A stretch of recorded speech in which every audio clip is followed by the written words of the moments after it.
এই শেখ মুজিবের পূজা করার যে ৮ দিবস বাতিল করেছে এটা অ্যাবসলিউটলি একটা রাইট ডিসিশন।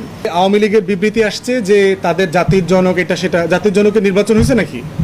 শেখ মুজিব জাতির জনক, এটা কি রেফারেন্ডাম হয়েছে? তো উপদেষ্টা নাহিদ যে কথাটা বলেছে অ্যাবসলিউটলি রাইট কথা। এটা আমরা গত ৪-৫ বছর থেকে বলে আসতেছি। একজন ব্যক্তি কখনো দেশের স্রষ্টা হইতে পারে না। এটা বাচ্চা জন্ম দেওয়ার মতো বিষয় না। রাষ্ট্র জন্ম দিতে হলে অনেক লোক লাগে। এই জন্য আমেরিকাতে যেটা আছে, ফাউন্ডিং ফাদার্স আছে, যে ৪৯-৫০ জনকে তারা একসাথে তাদের জাতির জনক মনে করে, কারণ এই মানুষগুলো সবাই এই জাতি গঠনে ভূমিকা রেখেছে।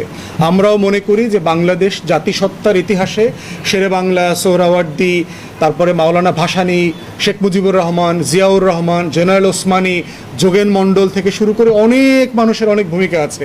আবুল হাশেম, তারপরে মাওলানা আব্দুর রশিদ তর্কবাগীশ, আল্লামা শামসুল আলম সাহেব, এই সবগুলো মানুষের অবদান স্বীকার করতে হবে। এই প্রত্যেকটা মানুষকে